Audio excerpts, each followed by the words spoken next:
Look, we talked about this yesterday, but I think it's worth a deeper dive because of the impact that it's almost certainly going to have, both financially and politically.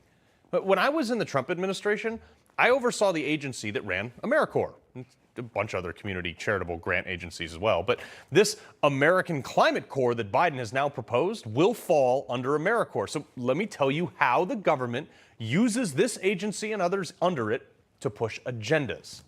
Now, even in a Trump administration, when I was there, that was notably strict on immigration and illegal migrant aid and things like that, much of the DHS and more closely monitored illegal alien activity was pushed over to AmeriCorps. Why? Well, many of our grantees, the people that this agency, my agency, gave money to, were openly aiding illegals with funds that the U.S. government was giving them.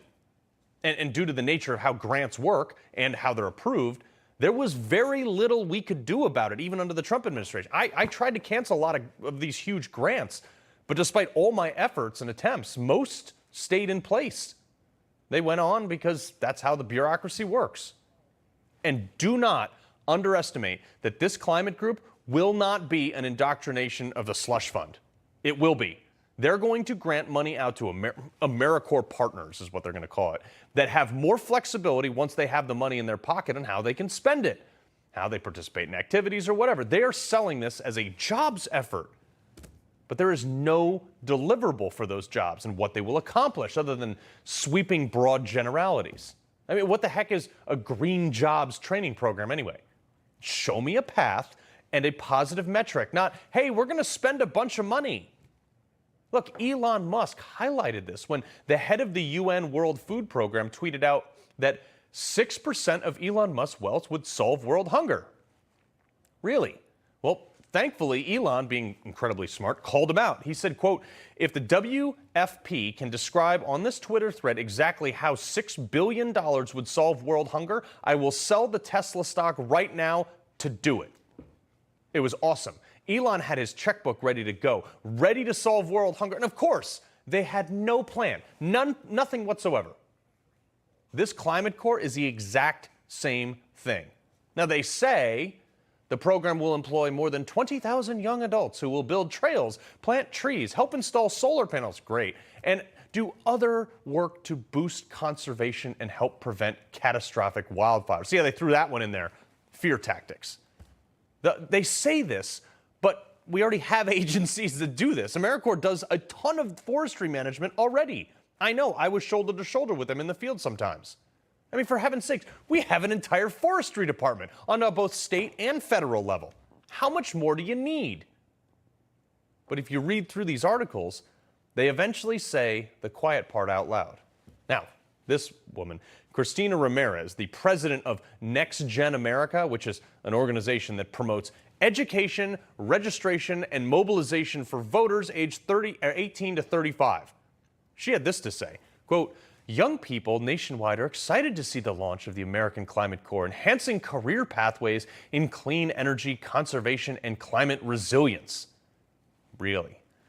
And just a quick look, you can tell exactly where she stands politically. You guys are going to be announcing your endorsement in the 2024 presidential race, so have at it. Yeah, no, we are excited. I lead Next Gen America, the country's largest youth vote organization, and in 2020, we helped mobilize 1 in 9 young voters that turned out across the country, leading to the largest youth voter turnout in American history, helping send Donald Trump packing, electing Joe Biden and Kamala Harris, and we're ready to do it again this election because we know what's at stake. All you got to do is connect the dots here. This is about having the taxpayers fund a program that the left can use to mobilize voters. Like all the other stupid stuff they pass and vote for, they are hiding this behind the banner of climate change. Do not be fooled. And the reason they are not doing this through the House or through a budget line item, but rather through an executive order, is because everyone in D.C. knows exactly what this is. These same articles go on to note that, quote, Mr. Biden initially sought to establish a multi-billion-dollar American Climate Corps program under the Democrats' tax and climate spend law known as the Inflation Reduction Act, but was unsuccessful. Yeah, who here would like to know why? It didn't work. Nobody wanted it. These people have no shame. They will abuse every norm, waste, print, and mortgage every dollar in our bank accounts just to maintain a little bit of power. with no regard for the democracy that they are claiming to be protecting. It's unbelievable. These are the same people that can't control crime in their own cities and states, or the border for that matter, or their own budget. These are the same people that want me to believe that they can somehow control the weather with 20,000 more $15 an hour kids? Right, sure. This is idiotic.